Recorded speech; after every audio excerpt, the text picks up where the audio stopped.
नमस्कार दोस्तों। देखिए, आज हम जीएस का सामान्य अध्ययन का एक महत्वपूर्ण टॉपिक लेके आए हैं। जनरली परीक्षाओं में यहाँ से जो प्रश्न करते हैं वो बहुत महत्वपूर्ण हो जाते हैं, इसलिए आप लोग अपना कॉपी पेन वगैरह साथ लेके बैठें। और जो टॉपिक का जो हमारा मूल विषय है वो रहेगा कि विश्व में मरुस्थल क्या होते हैं। मरुस्थल को जनरली हम लोग जो हैं वो डेजर्ट कहते हैं। जनरली हम लोग जो बात करेंगे मरुस्थल को वो क्या कहते हैं, डेजर्ट। अब देखिए, डेजर्ट का एक कॉन्सेप्ट हमें समझना होगा कि पृथ्वी पर डेजर्ट जो हैं ये भौतिक अवस्थाओं के द्वारा फिजिकल कुछ ऐसे क्लाइमेटिक कंडीशंस हुई जिसके कारण इन डेजर्ट्स का निर्माण हुआ है हमारी पृथ्वी पर। तो मरुस्थल जो होते हैं उनकी एक खास बात ये होती है, सबसे पहली जो विशेषता होगी मरुस्थलों की वो ये होगी कि वर्षा इनमें जो है वो 25 सेंटीमीटर से कम होगी। दैट इज औसत वार्षिक वर्षा की, एनुअल रेनफॉल की हम लोग बात करेंगे तो औसत वार्षिक वर्षा कितनी होगी, 25 से कम। देखिए, यहां वर्षा लिखा है, यह महत्वपूर्ण हो जाता है, वर्षा लिखा है, वर्षण नहीं लिखा। तो यदि यहां सपोज है वर्षण होता है तो वर्षण के कई सारे टाइप्स होते हैं। वर्षा का टाइप जो है वो केवल जल की बूंद का गिरना होता है। बादलों से जल की बूंद गिर रही है तो वो वर्षा होगी, दैट फॉर रेनफॉल। और बादलों से यदि प्रेसिपिटेशन हो रहा है, मींस दैट ऑफ वर्षण हो रहा है, तो उसके साथ में आपने देखा होगा कि ओलावृष्टि भी होती है, आपने देखा होगा बर्फ भी गिरती है, अन्य सारे बहुत सारे फैक्टर होते हैं। तो जिसमें जल के अलावा जल के अन्य घटक भी यदि पृथ्वी पर आकर गिरते हैं तो वो वर्षण कहलाता है, और जल यदि गिरता है तो वो क्या कहलाएगा, वर्षा कहलाएगा। तो सबसे महत्वपूर्ण हमारे लिए जो हो जाता है वो ये हो जाता है कि मरुस्थल में औसत वर्षा कितनी होती है, तो 25 सेंटीमीटर से कम होती है। अब देखिए, यहां पर जो महत्वपूर्ण हो जाता है वो ये हो जाता है कि विश्व में जो मरुस्थल हैं वो कितने टाइप के होते हैं। तो दो तरीके मरुस्थल के होते हैं। एक होते हैं उष्णकटिबंधीय, इनका मतलब होता है कि ये गर्म होंगे, मतलब यहाँ का जो क्लाइमेटिक कंडीशंस होगा, जो जलवायु अवस्था होगी वो गर्म होगी, उष्ण होगी, उष्ण भी कह सकते हो, इसलिए नाम क्या है, उष्णकटिबंधीय। और दूसरे जो मरुस्थल होते हैं वो ठंडे होते हैं। ठंडे का मतलब होता है शीत, तो शीत से मतलब जो है वो है शीतोष्ण कटिबंधीय। ये ध्यान रखना है। देखिए, इसका एक फॉर्मेशन होता है कि शीत और उष्णता हमने किसके आधार पर ली है। तो देखिए, जैसे हमने पृथ्वी देखा, पृथ्वी का अध्ययन किया, जैसे मैंने ये अर्थ बनाया है, थोड़ा सा ओवल शेप में मैंने लिया है। इसमें देखिए सबसे बीच वाली जो रेखा है इसको हम लोग कहते हैं भूमध्य रेखा, विषुवत रेखा। ये अक्षांशीय रेखा है 0 डिग्री पर। अब 0 डिग्री से जब हम चलें ध्रुवों की ओर उत्तरी गोलार्ध में तो ऊपर चल रहे हैं, और यहीं से हम नीचे चल रहे हैं। यदि हम यहां से ऊपर चल रहे हैं तो 10, 20, 30 इस तरीके से बढ़ते चलेंगे तो ऊपर ध्रुवों पर पहुंच जाएंगे। इसी तरीके से नीचे साउथ हेमिस्फीयर में, दक्षिणी गोलार्ध में बढ़ेंगे। तो देखिए, यहां ये क्या कह रहा है कि उष्णकटिबंधीय मरुस्थल, गर्म जो मरुस्थल हैं वो 5 डिग्री से 30 अक्षांश के बीच, ये सारी रेखाएं जो लेटी हुई होती हैं, दैट फॉर लैटिट्यूड कहते हैं, हिंदी में इसको हम अक्षांश कहते हैं।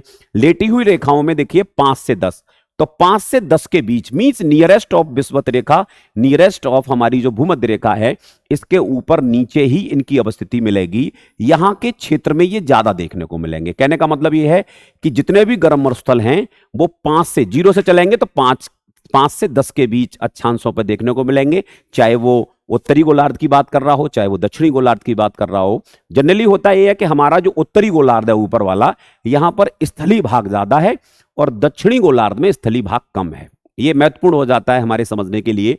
तो उष्णकटिबंधीय मरुस्थल ये कहलाएंगे जिनका लैटिट्यूड जो एंगल है वो 5 डिग्री से 30 डिग्री के बीच हो। अब बात करेंगे हम लोग शीतोष्णकटिबंधीय मरुस्थल। तो ये जो हैं, ये देखिए 30 से, जैसे हम यहां से ऊपर चलते हैं तो यहां एक डिजिट आएगी 30 से 60 के बीच, और ऊपर चले गए तो ठंडे मरुस्थल जो हैं वो हमारे 30 से 60 डिग्री के बीच पाए जाते हैं। महत्वपूर्ण हो जाता है।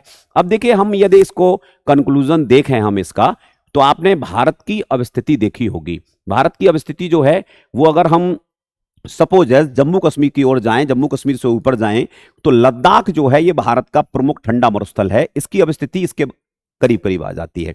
इसके बाद बात करेंगे हम, देखिए दोनों तरफ हमने दिया है कि गर्म मरुस्थल कौन से। तो पहला प्रश्न तो यही पूछता है कि किस मरुस्थल का प्रकार कैसा है, गर्म है कि ठंडा है।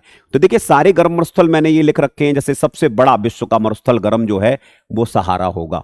जो सहारा जो है ये उत्तरी अफ्रीका के भाग में पाया जाता है। उसके बाद देखिए गर्म मरुस्थल अटाकामा दक्षिणी अमेरिका में, दक्षिणी अमेरिका में अटाकामा। दस्ते लुट ये ईरान में। थार मरुस्थल जो है वो गर्म मरुस्थल है जो भारत और पाकिस्तान पर स्थित है, ये देखा होगा आपने। इसके बाद देखिए great Victoria, great Victoria, great Sandy आपसे बात करेगा, गिब्सन के बारे में बात करेगा। तो ऑस्ट्रेलिया, वैसे आपने देखा होगा ऑस्ट्रेलिया में रहने वाले लोग हमें एक तरीके से थोड़े से अच्छे मतलब मेलानिन कम वाले, अच्छी त्वचा वाले भूरे रंग के, गोरे रंग के दिखाई देते हैं। लेकिन वहां पर यह ध्यान रखना है, ये दोनों जो मरुस्थल हैं ये उष्णकटिबंधीय क्षेत्र का निर्माण करते हैं।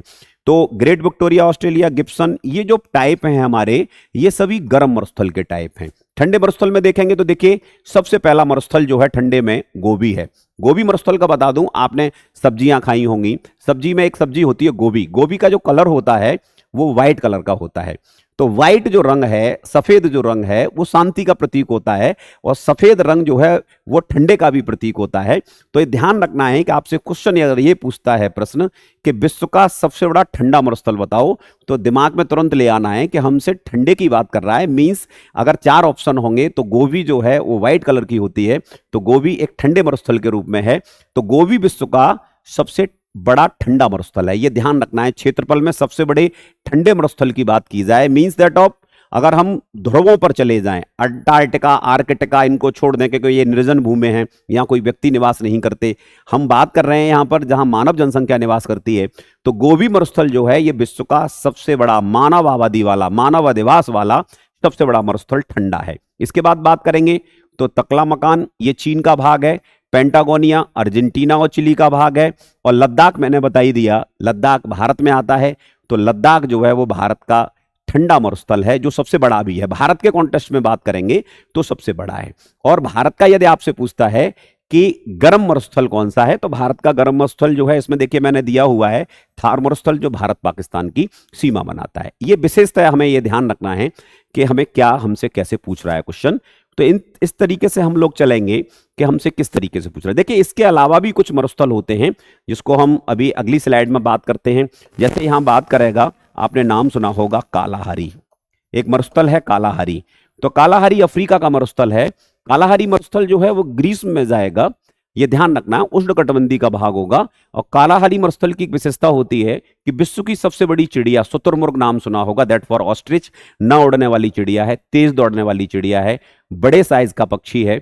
ये पक्षी कालाहारी मरुस्थल का भाग है, कालाहारी मरुस्थल में पाया जाता है। तो ध्यान रखना है। इस चिड़िया का सबसे बड़ा अंडा होता है।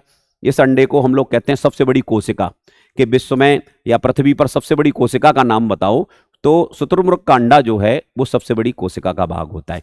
तो 2 तरीके के हमने मरुस्थल डिस्कस किए हैं, एक उष्णकटिबंधीय गर्म मरुस्थल और एक शीतोष्ण मतलब ठंडे मरुस्थल। मेन पॉइंट्स हैं हमारे। और मरुस्थल की पहचान कैसे हम लोग करेंगे कि औसत वार्षिक वर्षा जो है वो 25 सेंटीमीटर से कम होनी चाहिए। इसके बाद देखिए मरुस्थल की अब हमें अवस्थिति देखनी है कि वो कहाँ पाए जाते हैं, क्या उसका वर्ल्ड लेवल के जो मैप में क्या उसका फिगर होता है, कहाँ हमें उसे जो है रखना है, कैसे समझना है। तो बड़े ध्यान से इसको देखेंगे अगली स्लाइड के रूप में। देखिए स्लाइड हमारे सामने आ गई, विश्व के प्रमुख मरुस्थल, that for the important desert in all over world. तो वो हमें ध्यान रखना है। आप देख रहे हो एक तरफ से हम लोग चलते हैं, जैसे यहां बात करेगा हम लोग चलते हैं, ये देखिए नॉर्थ अमेरिका का भाग है, ये ऊपर वाला नॉर्थ अमेरिका है, नीचे जो है ये दक्षिणी अमेरिका है, साउथ अमेरिका है, ये हमारा अफ्रीका रीजन है, ये हमारा एशिया रीजन है, ये हमारा ऑस्ट्रेलिया है। इसको देखते हुए हम लोग चलेंगे। तो देखिए सबसे पहले मैं जो बात करूंगा वो साउथ अमेरिका की बात करूंगा। साउथ अमेरिका में देखिए एक डेजर्ट हमारा जो ये है दिख रहा है, हमारा ये वाला संसार का सबसे शुष्क मरुस्थल की यहां पर बात कर रहा है। तो शुष्क मरुस्थल जो है इसको हम लोग बात करते हैं शुष्क मरुस्थल में, तो यहां जाएगा अटाकामा। अटाकामा जो है मरुस्थल जो है ये संसार का सबसे शुष्क मरुस्थल है, ये ध्यान रखना है। और इस मरुस्थल की एक विशेषता है कि पृथ्वी का सबसे शुष्क क्षेत्र जो है वो यहां बात करेगा संसार का सबसे शुष्क मरुस्थल कौन सा है, तो अटाकामा। अटाकामा जो मरुस्थल है ये सोडियम नाइट्रेट और तांबे के भंडारों से भरा पड़ा है। तो अगर मिनरल्स ऑफ खनिज की बात करेंगे, उत्खनन की, तो अटाकामा डेजर्ट में ये देखने को मिलते हैं। कभी कभी ये भी होता है कि मरुस्थल पर्टिकुलर एक देश का भाग नहीं होता, कभी कभी 1-2 देश भी आ जाते हैं। जैसे यहां बात करेगा, यहां से अटाकामा जो है तो अर्जेंटीना, चिली, ये आपने देखे होंगे ये देश वगैरह। तो यहां से बात करना है तो ये बात करने करेगा कि अटाकामा मरुस्थल में क्या पाया जाता है। इसके बाद देखिए एक सोनोरन मरुस्थल, ये देखिए इसका भाग है सोनोरन मरुस्थल। ग्रेट सॉल्ट लेक मरुस्थल, ये हम लोग जाते हैं नॉर्थ अमेरिका में, ग्रेट बेसिन, ये भी ऊपर ही जाएंगे हम। तो अमेरिकन और कनाडा जो भाग है हमारा नॉर्थ अमेरिका का भाग है। अब इंपॉर्टेंट हमारे लिए हो जाता है, अभी मैंने बताया था कि विश्व का सबसे बड़े गर्म मरुस्थल का टाइप बताओ कौन सा मरुस्थल है, तो देखिए सहारा मरुस्थल अफ्रीका के उत्तरी क्षेत्र में है। इसके बारे में लिखा रहता है कि विश्व का सबसे बड़ा गैर ध्रुवी, गैर ध्रुवी का मतलब होता है कि ऊपर ध्रुव है नीचे ध्रुव है। पृथ्वी पर जाएंगे तो ऊपर नीचे नॉर्थ पोल और साउथ पोल हैं। तो गैर ध्रुवीय मरुस्थल पूछता है कि नॉन पोलर मरुस्थल जो एरिया में सबसे बड़ा है, तो आंसर हमारा जो होगा वो सहारा होगा। इसके बाद देखिए नीचे मैंने अभी बताया था कालाहारी मरुस्थल, ये भी हमारा अफ्रीका का ही भाग है। कालाहारी मरुस्थल दक्षिणी गोलार्ध में स्थित है। बोत्सवाना, नामीबिया और दक्षिण अफ्रीका जो हैं ये इस मरुस्थल के भागों में पाया जाता है। ये ध्यान रखना है कि ये देश इसके अंतर्गत आते हैं। कालाहारी मरुस्थल की सबसे बड़ी चिड़िया मैंने अभी डिस्कस की थी, जिसका नाम था सबसे बड़ी चिड़िया शुतुरमुर्ग ऑस्ट्रिच, जिसका सबसे बड़ा अंडा होता है।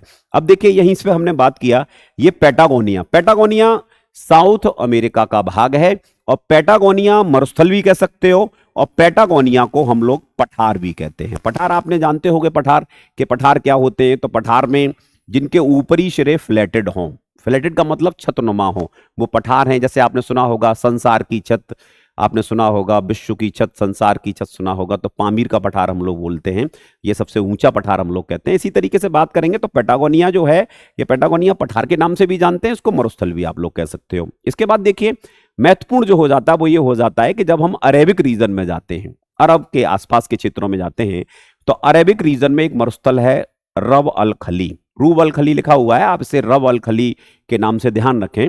और एक चीज ध्यान रखनी है कि यह गर्म मरुस्थल है। इस गर्म मरुस्थल में देखिए साइड से दो मरुस्थल लिखे हुए हैं, एक लिखा हुआ है दस्ते लुट, एक लिखा हुआ है दस्ते काबिर। यह ध्यान देने वाली बात है, यह कॉन्सेप्ट आपको ध्यान रखना है कि जब हम किसी मरुस्थल में बहुत लंबे समय तक पदयात्रा करें या पैदल करें, पता लगा कि हम कहीं मरुस्थल में किसी क्राइसिस में हो गए, मरुस्थल में गर्मी बहुत पड़ रही है, तो गर्मी की वजह से हमारी बॉडी जो थी वो एडॉप्ट नहीं हो पाई और हमें दस्त होने लगे। क्या होने लगे? दस्त होने लगे। किसकी वजह से होने लगे? गर्मी की क्लाइमेटिक, जैसे ज्यादातर आपने देखा होगा बहुत अधिक सर्दी पड़े तो दस्त की कंडीशन आती है, बहुत अधिक गर्मी पड़े तो ये दिक्कतें आती हैं। तो ध्यान रखना है कि ऐसे दो मरुस्थल जिसमें ये शब्द आ जाए, दस्त टाइप का शब्द आ जाए, तो दस्ते काबिर दस्ते लुट, दस्त हुए तो लुट गए, इस तरीके से ध्यान रखना है। तो ये दोनों जो हैं ये गर्म मरुस्थल के टाइप होंगे और इसी में एक मरुस्थल जो है वो कौन सा है? रब अल खली। तो ध्यान रखने की मैं टेक्निक आपको बता रहा हूं कि अगर आपसे दस्ते लुट और दस्ते काबिर पूछता है तो ईरान का नाम सुना होगा, ईरान, इराक, ये आपने सुने होंगे। तो यहां के मरुस्थल हैं। रब अल खली जो है ये अरेबिक का भाग है, ये ध्यान रखना है। इसके बाद देखिए एक मरुस्थल अपने भारत का दिया हुआ है थार मरुस्थल।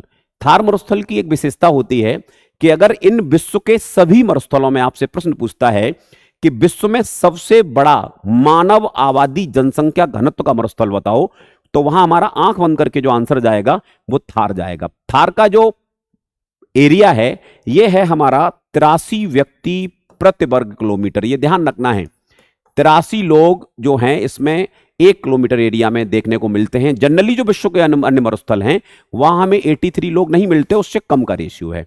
तो सबसे घनी आबादी वाला अगर मरुस्थल पूछता है कि विश्व का सर्वाधिक जनसंख्या वाला मरुस्थल बताओ, तो हमारा भारत का जाएगा, जिससे वो पाकिस्तान को भी कवर करता है और भारत भी कवर करता है, ये ध्यान रखना है। तो थार मरुस्थल जो है ये सर्वाधिक घनी आबादी वाला मरुस्थल है। इसके अलावा देखेंगे हम लोग, देखिए गोवी का मैंने अभी बताया था कि गोवी जो है, गोवी और तकला मकान जो है दोनों ये चीन के मरुस्थल हैं।